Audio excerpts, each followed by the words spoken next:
درود دوستان خیلی عزیز و نازنینم، پزمونتون شدم. اگر شما رو نبینم با شما حرف نزنم خیلی غمگین میشم. فکر میکنم که همتون خوش و خرسند و خوشحال هستید.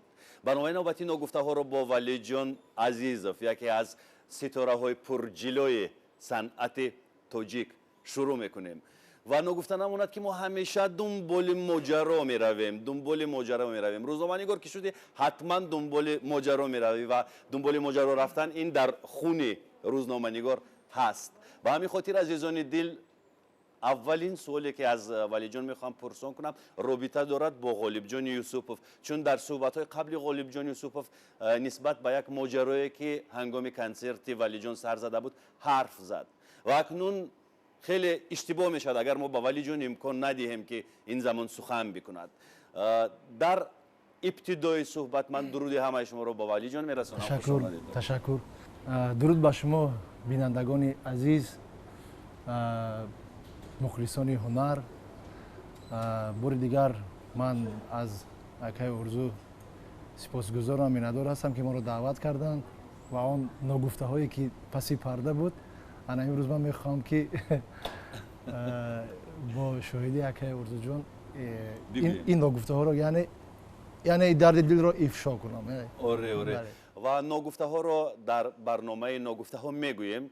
نگفته ها رو از زبان ولی جان میشنویم. مرحمت ولی جان، چی ماجرا سر زد در اون کنسرت که موجب برهم خوردن مناسبت شما با غالب جان طول یک مدت گردید؟ تشکر زیاد. راستی من این چیز رو ماجرا حساب نمی کنم، زیرا که ماجرا نبود. یعنی یک چیزی بود که یک حیرت آور بود یا شو بود یا چی بود. راستی من امیدم نبود که غالب جان به کنسرت من میاد همچون مهمان در کنسرت من مهمان میشود. این چیز من زیاد خوشحال کرد، زیاد خرسند شدم که برادری که ما یعنی نو قدم های صنعت رو یک جای با هم شروع کردیم. او حتما در کنسرت من آمده است، زیرا که اون کنسرت زنده بود، همش رکلام همه جا پخش شد که یعنی کنسرت من کدام سال بود ولی جان؟ سال 2016 21 دکبر در شهر خوجان. نه 20 دکبر در شهر خوجان 2016 پیش از آغاز 2017 یعنی. زیاد خوشحال شدم. غالب جان برآمد به من گل داد. یعنی برای من خرسندی آور است که باز کمتر شرم میکنم که من او را دعوتنامه ندادم. نه این کم بودی من بود، نه که او از صمیمیت و از مهربانی، از مهر و اخلاص خودش چیپته گرفته تشریف آورد. این زیاد مرا خوشحال کرد و هنگامی که او گل برآورد با من یک چیزی خرسندی همین در دل من احساس خرسندی بله شادی پیدا شد. خیلی گل را قبول کردم، خیلی آغوش گرفتیم و یکی در فکر من یعنی با گفتی روستا در پلان نداشتم که یعنی این سرود رو ما یک جا میخونیم اونجا. این احساس خرسندی بود. چی بود که من گفتم یک مصرع از یاد از گذشته کنیم. اگر ما یاد از گذشته نکنیم زیرا که این علاقه به احترامی میشه. یعنی با هم سرودخوانی شما در برنامه کنسرتی نبود؟ من نبود. همون جا دیگه باشن من موزیکانت‌های قفا گشته گفتم نوتای سول. یعنی گریه میکنم از نوتای سول شروع میشود. زیرا که آهنگ یکی آهنگای از همه شناخته ترین گروه احسان بود در آن. کدام آهنگ بود؟ گریه مکن عزیزکم تقدیر ما بود تو. همین است. بعد من دو مصرع خواندم. نه که من راستی گپ نمیدونستم انتظار نبودم که غالب جان اونجا کسل است، بیمار است. اگر او بیمار بود شاید که میکروفون از دست من نمیگرفت نمیخوند. یعنی در گوشم میگفت که من بیمار هستم. در حال همه شاهد هستن که میکروفون گرفت خواند. برای همه مقبول بود، شنوا بود، زیبا بود. اونجا یگان کمبودی هم نکرده است. و یک خطاگی غالب جان در اینجا همین است که خودش یعنی چی میگفت؟ گفت که من تیماق هستم. بعد همه خندید. تیماق یعنی چی؟ تیماق یعنی گریپ، زکام هستم، آوازم بیمار است، کسل است، یعنی در توبت هستم. همین گپ علاقه ба мардум хандовар шуд. То ин гапа гуфтана ягон чӣ набуд, зеро ки ӯ зебо хонд, хушрӯ хонд. Яъне ки худашро ошкор кард, бале. Хай сабти видео буромад ба инҷа ҳама худ ба худшон гап карданд ки гӯё ман душманӣ кардам. Яъне моҷароро мардум сохт. Да, мардум сохтанд, бале. Хай ба Ғолибҷонам аз гапҳои ноҷои мардум, зеро ӯ низ санъаткори хуб аст, беҳтарин ҳунарманд аст. Зеро ки мо дар як факултет, яъне Ғолибҷон аз шумо хоҳиш кард ки ҳамун тиккаи наворро шумо оммавӣ накунед, ба мардум нишон надиҳед? Не, ин гап нашудааст.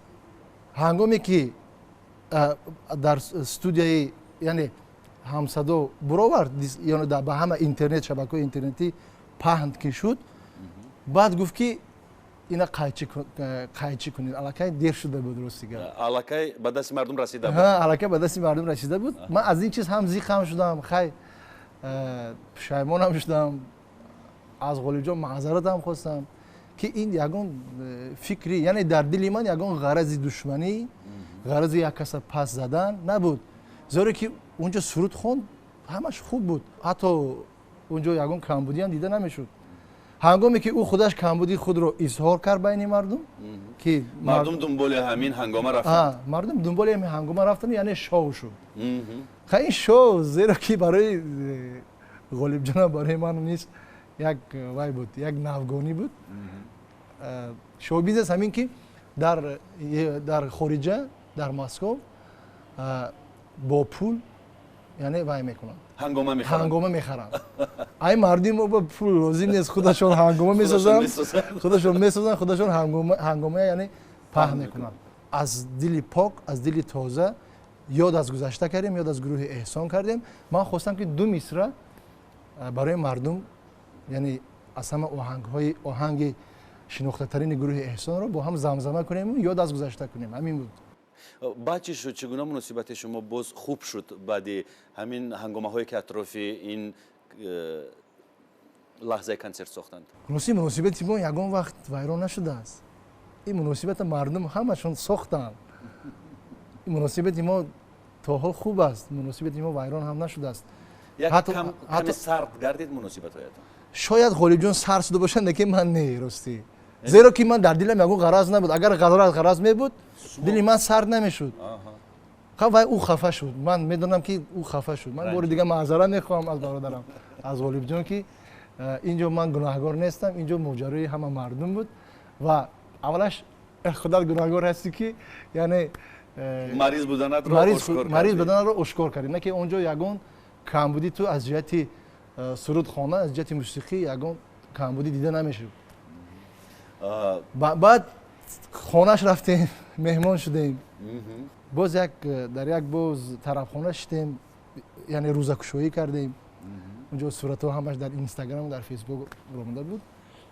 ва ба як мақсаде омадем ки Ғолибҷон гуфт якта оҳанг дорам, ҳамина ду каса мехонем, ман консерт дорам, дар консерт ҳамин оҳангро мехонам ки мардум дигар ҳангома насозане, аз ҳамин моҷаро гӯё ҳамин моҷароро яъне фаромӯш кунанд, нуқта бигзорам. Бале. баъд хай хушбахтона як оҳанг хондем,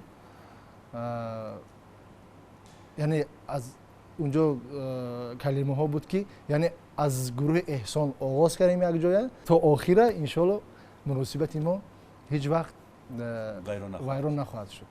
хеле хуб. Ғолибҷон Юсупов хеле як инсони фархехта, як инсони рӯшандил, як инсони хуб аст. Инсоне ҳаст ки инсонияташ боло аст. ва ин ҳарфҳоро ман метавонам дар таснифи Валиҷон низ бигӯям, чун ман бо Ғолибҷон кам ҳамкорӣ кардам, вале бо Валиҷон бештар. зиндагӣ имкон дод ки бо Валиҷон бештар ҳамкории эҷодӣ дошта бошем тӯли чандин сол. ва медонам ки як нафаре ки ҳамеша маро, наворбардорҳоро, кулли гурӯҳи эҷодиро дар Хуҷанд интизор аст ва исми ин нафар Валиҷон аст. ҳамеша пешвоз мегирад, истиқбол мегирад. хеле инсони меҳмондӯст, рӯшандил аст Валиҷон низ. ва мо ҳеҷ гоҳ намехоҳем ки робитаи ду шахси рӯшанзамир бар ҳам бихӯрад. баръакс ҷонибдори робитаи ишон ҳастем ва танҳо ҳамин чизро мегӯям ки гузаштаҳо гузаштанд, ногуфтаҳоро гуфтем ва ҳоло ман мехоҳам бо иҷозаи کل تماشابینان از ولی جان راجع به نقشه هایش بپرسم که حالا چی نقشه دارید؟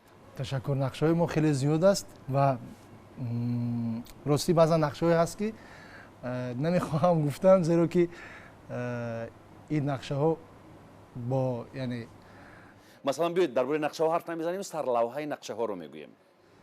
سلافه نقشه‌ها همین است که یعنی نوگانی‌ها در پیش است با آهنگ‌های نو، با کلیپ‌های نو و سفرهای هنری نیز در پیش داریم ان شاءالله. در لوحه کوتاه خبرکش که در اینستاگرام در صفحه من نشر می شود، آرزوی سو اینستاگرام من، ما یک رپورتاژ کوتاه رو از کارهای ایجادی آخرین ولی جان روی کار آوردیم. آخرین ترانه‌ای که ولی جان ایجاد کرد پاپوری است، خیلی حجم کلان دارد. 20 دقیقه یک ترانه‌ای که 20 دقیقه حجم دارد. 20 دقیقه البته با قلم آرزوی عیسی. تشکر. 20 دقیقه است و در این 20 دقیقه دونه زیباترین ترانه های هر منطقه گرد آورده شده‌اند. ترانه های خطلانی، ترانه های زرفشانی، ترانه های بخارایی، ترانه های سمرقندی با سبک خوجنده. یعنی مجموع این ترانه ها خود یک اثر خیلی زیبایی رو میماند، اثر موسیقی را. و من قبل از همه ولی جان رو به مناسبت تولد این ترانه زیبا تبریک و تهنیت میگویم. با شما نیز تبریک میکنم. تشکر. و میخوام که اطراف افراد حرف بزنیم که در سر این ترانه کار کردند. شرف شکری آهنگساز هستند. شرف جان، درود شرف جان. سلام علیکم اکای شرف جان. و البته بار دیگه میگم که با کلمی اکای آرزوی عیسی، یعنی محسن تنظیمگری صدا و زیاد ایده از کی بود؟ ایده از خودم بود. البته که من میخواستم که از همه منطقه یک پرچه آهنگ تیار کنم که برای همه منطقه تاجیکستان یعنی خوش بیاد. اگر همین ترانه، اگر همین یعنی پاپوری یک ذره به شما اگر پسند اگر اومده باشد، من خودم رو خوشبخت‌ترین انسان حساب میکنم. خوب میوزیک ویدیوش رو ثبت کردید الان یا نه؟ الان نه. نقشه دارید؟ نقشه داریم البته. در کجا ثبت میکنید؟ اصلا میوزیک ویدیوهایتون را در کجا شما ثبت میکنید؟ در خوجند، در دوشنبه، در تاشکند، عموما زیادتر در وطن خودمون در تاجیکستان. و اکنون من میخواستم راجع به زندگی خصوصیتون حرف بزنید. اویله، فرزندها، حال و هوای خانواده. شکر خداوند که اولش که پدر مادر در حیات هستم. شکرانه میکنم که پدر مادرم همیشه هر وقتی که من از خواب بیدار میشم، البته با دعای همونها یعنی روزم آغاز میکنم. و شکرانه میکنم که اویله آباد دارم، زوجه مهربان دارم، 4 دوسترویه که زیبا دارم. اسم هایشان؟ مدینه خان، سمیر جان پسرم، سمیه خان و سوریه خان. 3 دختر یک پسر. البته. با فکرم همه نازبرداری پسر هستن. شاید. بله پسر اکن.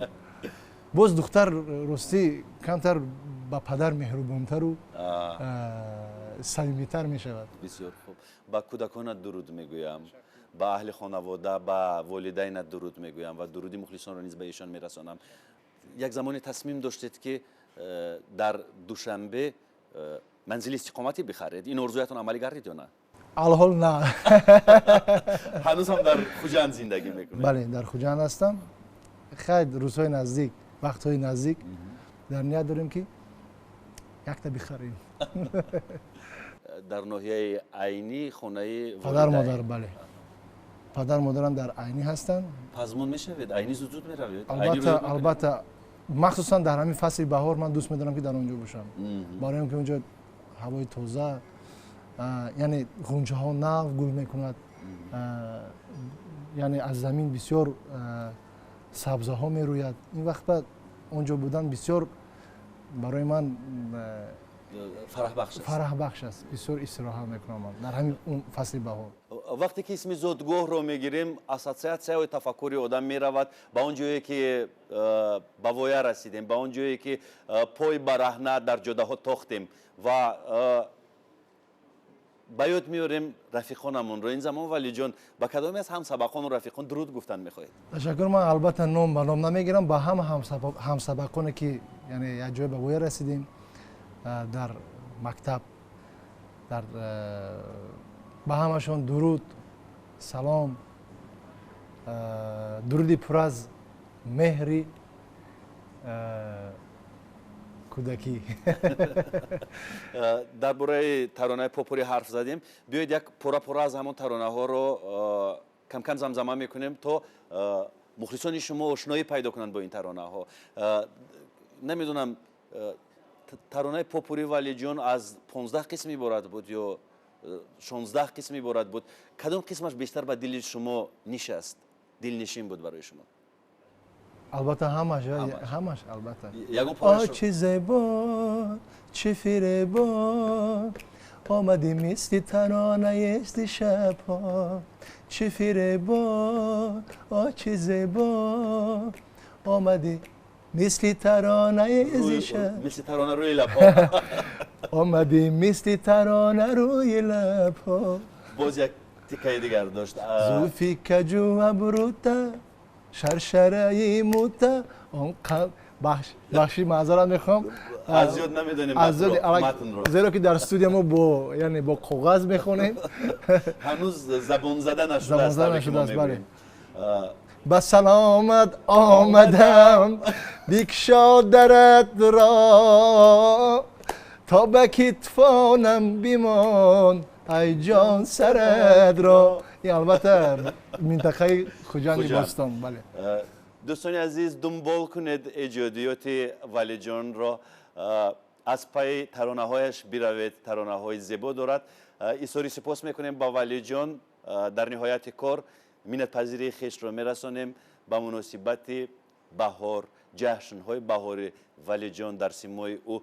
سه دختر خوشروی و سمیر جان پسرکش را تبریک و تهنیت میگوییم، خانم مهربانش را تبریک میگوییم، والدینش را تبریک میگوییم و امید میبندیم که ولی جان چون فضای مملکت ما رو تسخیر کرد، صدایش، هنرش مسخر سازد دیگر کشورها را. تشکری زیاد و همه هموطنان عزیز را با آمد نوروز مبارکباد میگم. خدای الهیم در خاندان هر یکی شما نوروز باشد، پیروزی باشد. تشکر. برنامه نگفته ها همینجا به انجام میرسد و نگفته نماند که برنامه نگفته ها در همکاری با مرکز مبل خانه من تهیه میگردد. در زیر سراغ ما ارقام تلفن و واسطه های رابطه را با مرکز خانه من نوشته میکنیم. خانه من این زیبایی خاندانی شما، مبل های خوش صفت را از این مرکز شما پیدا میکنید. با ما بمانید و منتظر ما باشید. خیر دوستان عزیز.